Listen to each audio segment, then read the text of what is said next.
1, 0. How many viewers we have? No, I'm kidding.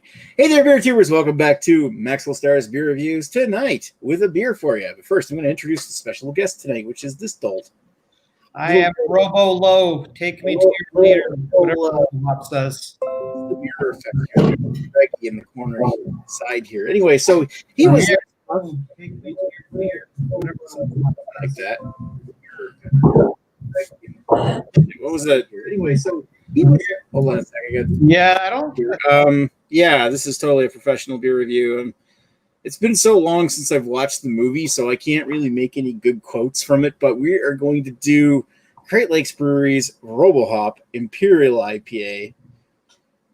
As I come quietly, or there'll be trouble. Oh, I know a good one. Leave, bitches. I have seen the movies. It's just been like over 20 years since. I gotta rewatch that movie. That movie's great. No, that's where Eric Foreman's dad from that '70s show. He's like, leave, bitches. Oh God. Anyway, so Robohop Imperial IPA, which is a 8.5% ABV Imperial IPA. I'll read the blurb on the back, saying, as a child, Robohop was shunned for his laser beam eyeballs, bulbous top-shaped torso, and robotic limbs. During adolescence, however, things changed for our hero. He captained his high school hockey team, routinely took over dance floors, thusly garnered a lot of attention from jealous classmates. Today, Robohop battles the blandness of big boys, making this killer hoppy and bracingly bitter beer.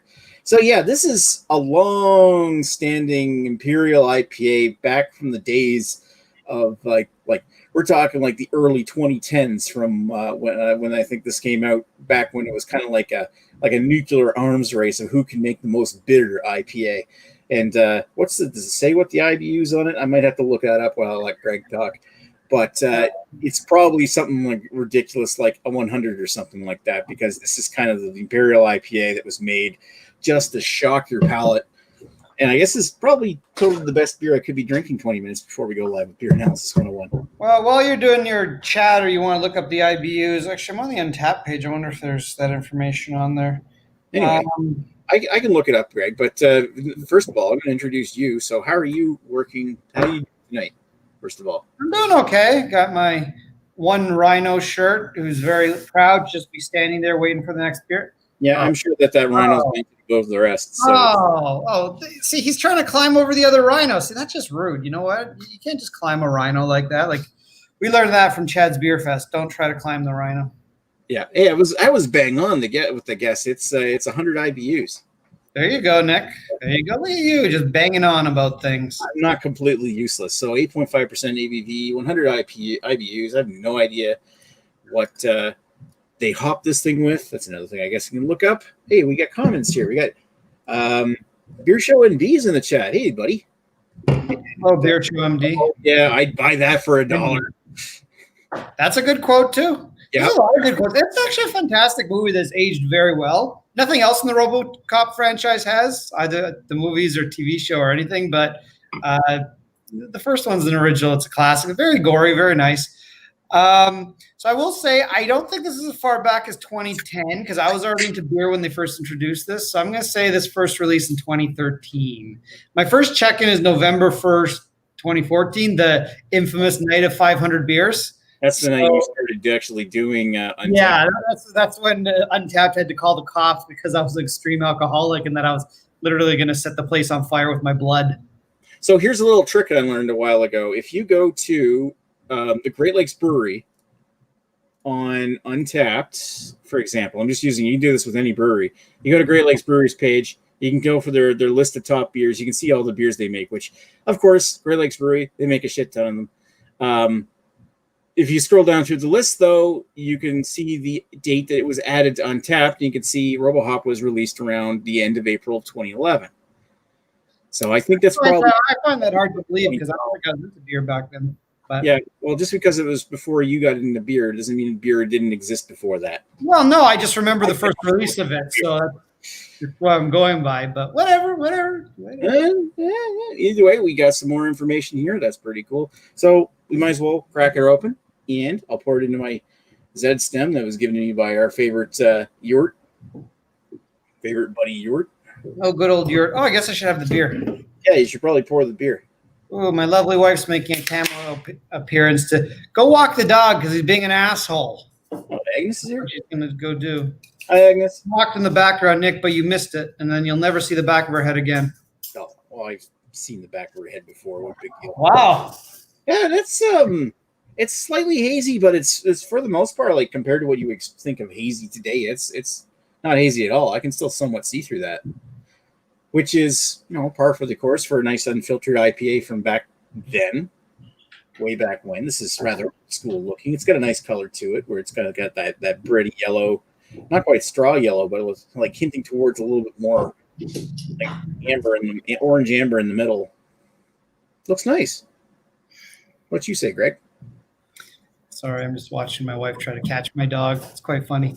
It's here. I agree with everything you say. It's it's about sort of what Bone Shaker's at now. Like Bone Shaker, as everyone's heard me tell the story a million times, it used to be really cloudy. Now it's a little cloudy, and this is basically where Bone Shaker's at nowadays. So I mean, it's nice that you can't see through it. It's not ultra clear, but it's not what I'd really consider to be completely unfiltered.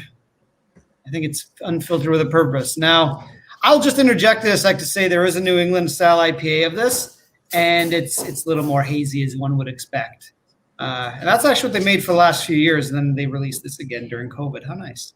Well, I'm glad it came back out because I remember hearing about it way back when and wanting to try it because, you know, I thought the fact that they named a beer after Robocop was pretty cool. Of course, it's continued for years, so I didn't get a chance to try it until now. Thank you, Greg. Well, now you get to try it, Nick. Just remember, I'm the one that makes your dreams come true and helps you lose your virginity of various things. Right, that's a disturbing thought. All right, let's give it a whiff. Ooh, that's nice. It smells fantastic. Nicely floral, nice pink grapefruit. Smells like that actually smells like a very inviting beer, like a hint of passion fruit in there. Well, it's sort of the old apricot. I guess you'd call this to me an East Coast. I think they call it a West Coast, but to me it's sort of a little bit more on the East Coast side, at least in terms of the smell. It's it's got sort of that fruit saladness to it. It doesn't have any particular. Yeah, it's got kind of like that fruit salad marmalade kind of smell. Yeah, like there's no resin, no pine that I can smell anyway. Yeah, it's like the hop. It's maybe I guess it smells maybe a little cleaner, and maybe that's where they're coming from with the West Coast. They usually, you really associate like a West Coast with like the pineier hops.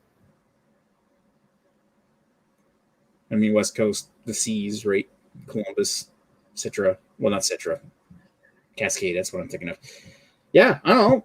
I do. That does smell actually bloody gorgeous. And I'm wondering if maybe they modernized the hop profile on it because that smells like a lot of newer beers.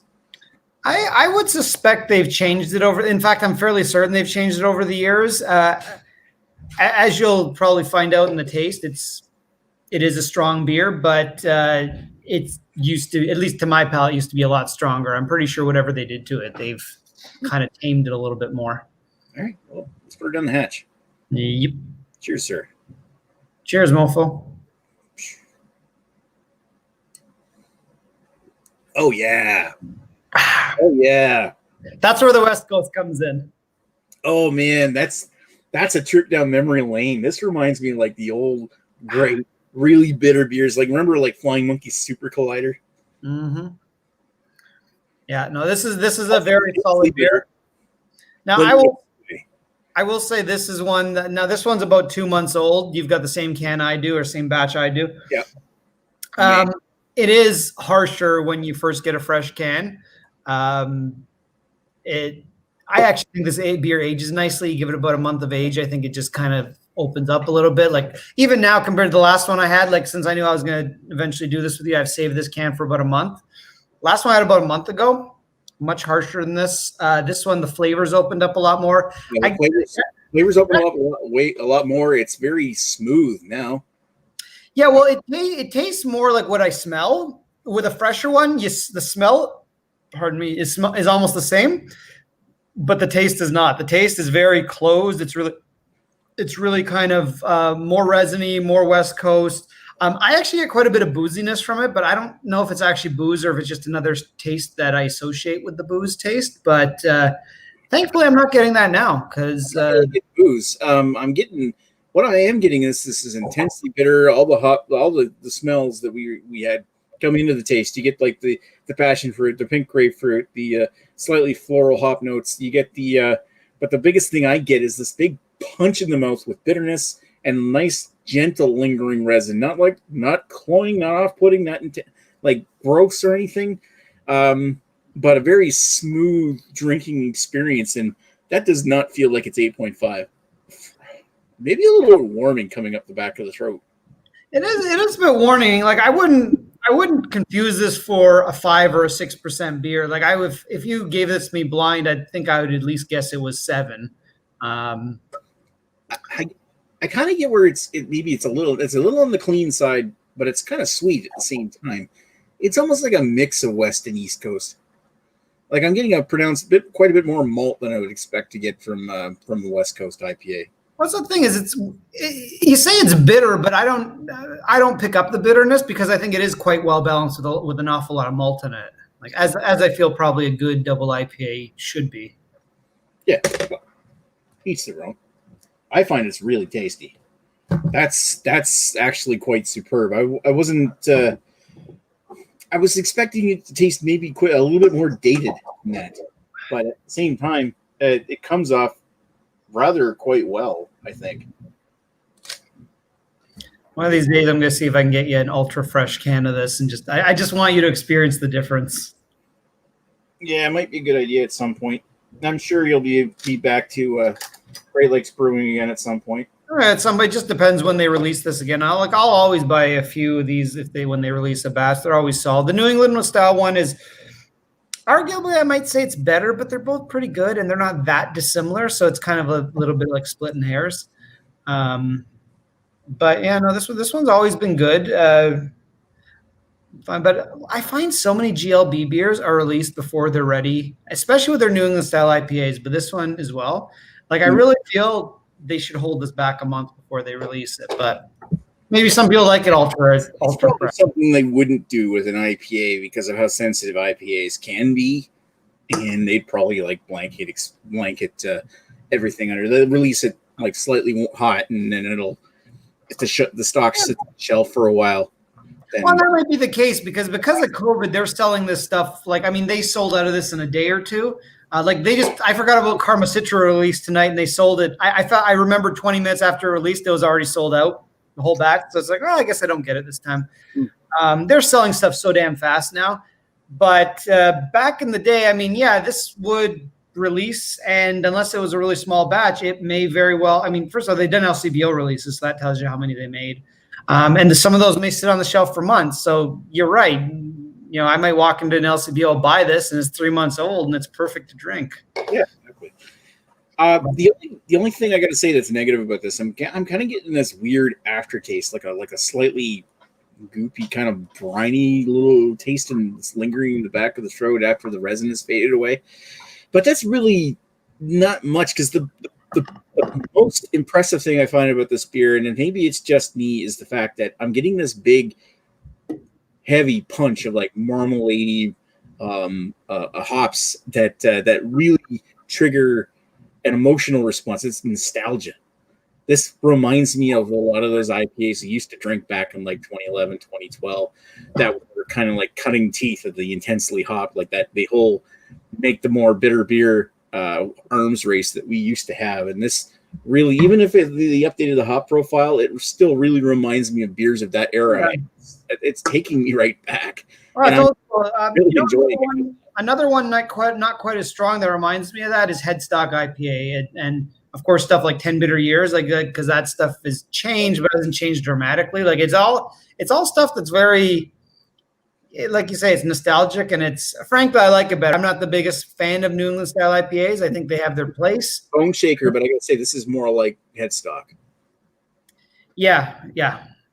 Actually, I think there's more of a punch in the face bitterness. I find that sort of the style, and Space Invader is just kind of like a light bone shaker, really. That's beautiful. I'm giving it 4.5. I will also say before I give this rating, I just want to give out to Joe. May he rest in peace and watches this thing. Be healthy wherever he is. No, the reason I'm going to give a shout out to Joe is this is one of the beers that those of you who have been following my antics for a while may remember Joe making fun of me for my magical beer fridge. This is one of the beers that originated that because I claimed that it was better once it sat in my fridge for a few weeks. So you're saying it's triggering a nostalgic response for you too? It is a nostalgic because I just remembered that because I'm telling you literally the same thing, and I'm just like, that's where it came from. I believe it was this beer that, or at least one of the beers that Joe then claimed I had a magical beer fridge that made everything taste better, and that's why it gets extra points. So would you go 4.5 out of 5? I gave it a 4.5 out of 5. I'm really enjoying this. Maybe it's not quite that much, but it's impressing me because, oh man, it's pretty much everything I imagined it would be. That's better than a Nick out of 10 for sure, or a Nick out of 5. So I am going to go for. I've rated this pretty high in the past. I've given it well over a 9. I think I've given a 9.5 possibly on Untappd at some point. I didn't look through all my ratings. Last time I rated it, same batch, 8 out of 10. So in your world, that's a 4 out of 5. To let you know, this month later, 4.25. It has improved. Reason I'm not going to go as high as you is now that it's warming, I am starting to get that what I perceive to be a bit of a booziness. I'm not saying it is. It may just be that's what my mind perceives it as. And I find that just a little bit of a turnoff. So I'd like this beer maybe a tad chillier than it right now is. But that being said, I'm very impressed with how it's opened up, how it's actually tasting like what it smells like, which it didn't have a month ago. Yeah, well. And I'm really enjoying this. The other reason I'm not really giving it a 9 is, to me, my favorite double IPA, although not as good as it used to be. Like, you can just about everything, including me. I'm probably not as good as I used to be. 10 Bitter Years, still my favorite double IPA, at least one that's regularly available. And I like that just actually quite a bit more than that. I'd probably score that between a 9 to a 9.5. So in your world, a 4.5, 4.75. I probably haven't had 10 Bitter Years in like 5-6 years now, maybe 5. But I remember it not being as good as when it first came out. It was still using Nelson Sauvin. No, and I'll agree that it's not as good as it first came out. I mean, this has probably been overall consistent. Like, to me, 10 Bitter used to be like a 10 out of 10 beer every day for me. But I still like it, and I've had 10 Bitter Years recently. I still like it more than this, if I'm to compare. I actually, from memory, I think I like Double Dead Elephant a little bit more than this. The problem is there's so many good double IPAs that even for a really great brewery like GLB, I don't feel this is as good. Like, they released a triple IPA a few years ago. Can't even think of the name of it, but actually quite a bit better than this. And it was like a 10 or 11% IPA. It was absolutely fantastic. I don't even remember if Sparkle Puff, I like it more than this or not. This is definitely clearer than Sparkle Puff, but I think I may have liked that more than this. So it's pretty competitive, and that's not really taking away from this, more so than it is just that it's a very competitive field for double IPAs. But I mean, it's very solid. So for me, in my world, 8.5. In your world, 4.25. Still very solid. Still much better than a Nick out of 10. So I'm really enjoying this, and will happily buy more of it and age it when more releases. There you go. All right, I think that's about everything. We've only got one beer left, and they're probably logging off because we got to come back in about 10 minutes to do beer analysis. So how about we end this now? Thanks, Greg, for sending me this. You're welcome. And thanks, Beer Show NB, if you're still there. Thanks for watching, buddy. And we will chat with you folks later. Cheers. Cheers, mini fuckers, motherfuckers, whatever it is. Leave, bitches.